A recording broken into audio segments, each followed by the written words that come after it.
दौड़ के जितेंद्र पाठक और संगीता पाठक, पहले तो माताजी को अश्लील इशारे किए उन्होंने और हाथ में चप्पल लेके दौड़ते हुए मेरे गेट के अंदर घुस गए।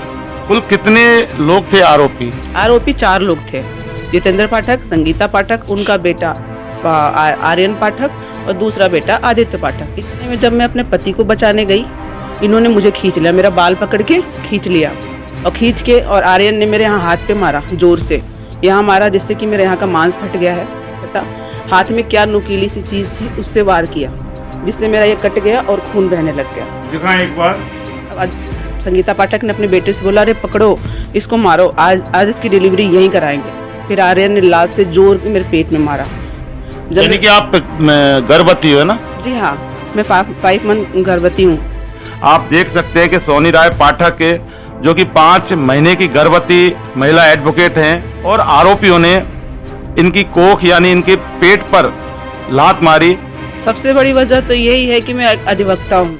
राजस्थान के जोधपुर के वकील जुगराज चौहान की हत्या के बाद लाखों वकील राजस्थान के एडवोकेट प्रोटेक्शन एक्ट की मांग को लेने के लिए सड़कों पर उतर चुके हैं और करीब 17 दिन से कार्य का बहिष्कार करके और राजस्थान के अशोक गहलोत सरकार से अपना हक सुरक्षा का कानून लेने के लिए संघर्षरत हैं और तमाम प्रयास कर रहे हैं।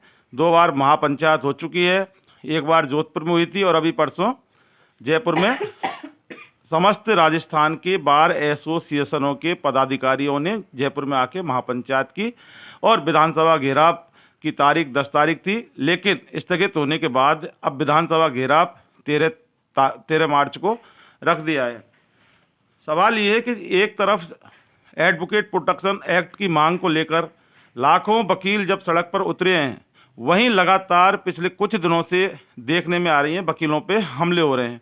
अभी कुछ दिनों पहले अजमेर में एक वकील के ऊपर हमला हुआ था और अब मैं जयपुर में हसनपुरा स्थित शांतिनगर कॉलोनी में हूँ, एक मकान में, मकान नंबर A24।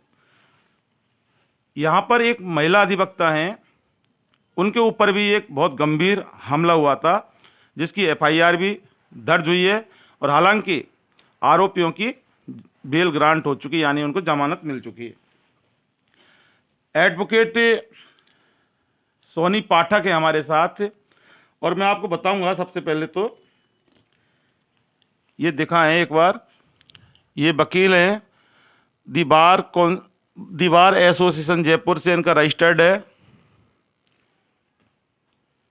और बार काउंसिल ऑफ राजस्थान में भी इनका रजिस्ट्रेशन है। आप दिखाएं, थोड़ा सा मैं बोलूँगा मेरे सहयोगी को।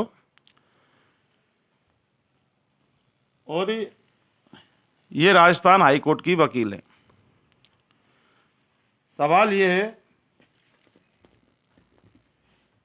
कि वकीलों पर हमले होते हैं और एक तरफ हालांकि वकीलों की एकता बहुत बड़ी है और 15,000 वकील विधानसभा कूच करेंगे विधानसभा को घेरने के लिए, तो सोनी पाठक के साथ क्या घटना हुई थी, किन्होंने हमला किया था, वजह क्या थी, सारी चीज़ें हम जानेंगे। और हम सोनी पाठक के अभी इन्वेस्टिगेशन मीडिया घर पे बैठी है, हम सोनी पाठक से जानेंगे, सोनी क्या मामला था, किस तरह से घटना हुई थी और क्यों, उसकी वजह क्या थी, थोड़ा सा बताएं।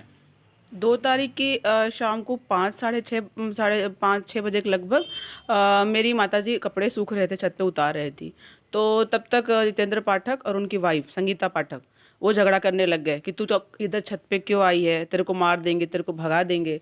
उसके बाद क्या हुआ, माताजी ने बोला कपड़े उतार रही हूँ, तो वो दौड़ के जितेंद्र पाठक और संगीता पाठक, पहले तो माताजी को अश्लील इशारे किए उन्होंने, जिससे मेरे पापा साहब ने रोका उसे कि तू भाई बुजुर्ग हैं, ऐसे नहीं करना चाहिए, लेकिन वो नहीं माने और हाथ में चप्पल लेके दौड़ते हुए मेरे गेट के अंदर घुस गए। जिसे रोकने के लिए मेरे पति रात को ड्यूटी करके आए थे, नाइट ड्यूटी, सो रहे थे। उन्होंने जब ये सब देखा तो वो उठ के गए और मम्मी को नीचे ले आए और चैनल बंद करने जा रहे थे गेट, लेकिन तभी वो लोग हमारे गेट पे आ गए और गेट पे आके मेरे पति को उन्होंने चप्पल चलाया और बोला तुझे मैं फंसा दूंगी, तुझे नौकरी नहीं करने दूंगी, देखती हूँ तू नौकरी कैसे करता है। कुल कितने लोग थे आरोपी? आरोपी 4 लोग थे, जितेंद्र पाठक, संगीता पाठक, उनका बेटा आर्यन पाठक और दूसरा बेटा आदित्य पाठक। इतने में जब मैं अपने पति को बचाने गई, इन्होंने मुझे खींच लिया, मेरा बाल पकड़ के खींच लिया और खींच के, और आर्यन ने मेरे यहाँ हाथ पे मारा, ज़ोर से यहाँ मारा, जिससे कि मेरे यहाँ का मांस फट गया है। और दूसरे हाथ में इन्होंने धारदार हथियार, मुझे नहीं पता हाथ में क्या नुकीली सी चीज़ थी, उससे वार किया, जिससे मेरा ये कट गया और खून बहने लग गया। दिखाएं एक बार। आप देख सकते हैं ये सोनी पाठक पे जो हमला हुआ था, ये आप देख सकते हैं स्क्रीन पे। जब खून बहने लग गया उसके बाद इन्होंने क्या किया, संगीता पाठक ने अपने बेटे से बोला, अरे पकड़ो इसको, मारो, आज आज इसकी डिलीवरी यहीं कराएंगे। फिर आर्यन ने लात से जोर के मेरे पेट में मारा। यानी कि आप गर्भवती हो ना? जी हाँ, मैं 5 मंथ गर्भवती हूँ। उन्होंने मेरे पेट में मारा, जिसका अच्छे से इनको पता है कि मैं प्रेग्नेंट हूँ। इन लोगों को जानते हैं, सारे आरोपियों को पता है, एक एक को पता है। इसीलिए ये हमला हुआ कि ये कुछ कर ही नहीं सकती है। इनको ये भी पता है कि डॉक्टर ने मुझे रेस्ट बोला है, थोड़ी सी क्रिटिकल है। तो जब इन्होंने मेरे पेट में मारा तो मेरे को ऐसे बेहोशी सा आ गया, मैं बैठ गई और बदहवास स्थिति में नंगे पैर भागती हुई चौकी पे गई। यहाँ बीच में बोलना चाहता हूँ कि ये बहुत बड़ा गंभीर मामला है कि आम जन को इंसाफ दिलाने वाले, सुलभ न्याय दिलाने वाले वकील इस तरह से अगर पिटते रहेंगे तो राजस्थान की गहलोत सरकार पर एक बहुत बड़ा सवालिया निशान लगता है। आप देख सकते हैं कि सोनी राय पाठक के, जो कि 5 महीने की गर्भवती महिला एडवोकेट हैं, और आरोपियों ने इनकी कोख यानी इनके पेट पर लात मारी और गंभीर घटना कारित की। और ये बहुत बड़ा गहलोत सरकार में एक सवालिया निशान है कि वकीलों जो आम जनता को इंसाफ दिलाते हैं, उनके लिए लड़ते हैं, और इसी वजह से वकीलों की हत्याएं भी हो रही हैं। क्योंकि जब कोई केस लड़ता है एक पक्ष का, तो दूसरा पक्ष कहीं ना कहीं होकर उन वकीलों का दुश्मन हो जाता है। लेकिन यहाँ वजह क्या है इस घटना की, इस झगड़े की, ये भी हम जानेंगे। सोनी, ये बताइए कि आखिर ये जो हमला हुआ, आपके साथ घटना हुई, इसकी वजह क्या है? क्या आप किसी केस की पैरवी करने से कोई दुश्मनी उपजी है या फिर कोई और इंटेंशन है? आप बताएं। सबसे बड़ी वजह तो यही है कि मैं एक अधिवक्ता हूँ। इन लोगों को, जैसे मेरे पापा साहब हैं, मेरे घर में मेरे पापा साहब 70 साल के पापा जी हैं, 69 ईयर की मेरी माता जी हैं, 9 ईयर का बेटा है, और मेरा हस्बैंड है जो कि नौकरीशुदा है। कहाँ है आपके पापा साहब? पापा साहब मेरे ये आप दिखाएं एक बार जूम करके। ये इनके ससुर जी के पापा, फादर। क्या नाम है आपका? रामजी पाठक। और ये कौन है? मेरे पापा हैं। अच्छा, ये आप देख सकते हैं कि ये सोनी पाठक के फादर हैं। आपका नाम बताएं सर एक बार। अजय राय। ये अजय राय हैं, ये फादर हैं, और ये ससुर साहब हैं इनके, सोनी पाठक के। फिर क्या हुआ? इन लोगों का मेन मोटिव क्या है, हमारा जो मकान है शांति नगर में, मैं A24 में निवास करती हूँ, जो कि 90-99 समथिंग गज का है, जिसमें हमने मतलब पूरा कंस्ट्रक्टेड है, बनाया हुआ है। इसी में मेरा छोटा सा ऑफिस भी है, फाइबर मेडेड ऑफिस है। हमारे मकान के जस्ट पीछे जितेंद्र पाठक का परिवार रहता है, A25 में रहता है। हमने क्या, हम यहाँ 40 सालों से निवास करते हैं, जिसका 40 सालों का हमारे पास पूरा सबूत है, बिजली पानी का बिल जितना होना चाहिए सब है।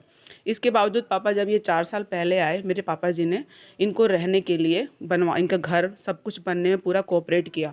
हमारे मकान से जाने के लिए इनको पूरी गैलरी दी कि ठीक है, 6-7 फुट की गैलरी दी, आप इससे आना जाना शांतिपूर्वक जीवन व्यतीत करेंगे। लेकिन अब इनको क्या है कि ये पूरा मकान मेरा है, A24 भी मेरा है, A25 भी मेरा है। और मेरे पापा जी थोड़े से राम भक्त साधु किस्म के इंसान हैं, तो अब इनको ये लगता है कि पापा जी बोलेंगे नहीं, मम्मी जी भी बुजुर्ग, पापा जी मेरे हस्बैंड नौकरीशुदा हैं, अब ये इन लोगों को हम लोग धमकाएंगे करेंगे तो ये मकान हमारा हो जाएगा, जिसके लिए ये लोग आए दिन लड़ना झगड़ना गाली गलौज करना। और इन लोगों की नज़र में यही है कि इसको मार दो, इसको मार देंगे तो ये मकान हमारा हो जाएगा। वकीलों की सुरक्षा को लेकर सरकार को कुछ करना चाहिए। क्यों? क्योंकि सोनी पाठक से पहले अजमेर में भी एक हमला हुआ था। तो सवाल ये है कि एक जुगराज चौहान चला गया तो और सरकार या सिस्टम कितने जुगराज चौहान उसको चाहिए, ये एक बहुत बड़ा सवालिया निशान सिस्टम पर लगता है। इन्वेस्टिगेशन मीडिया के लिए मैं जितेंद्र शर्मा।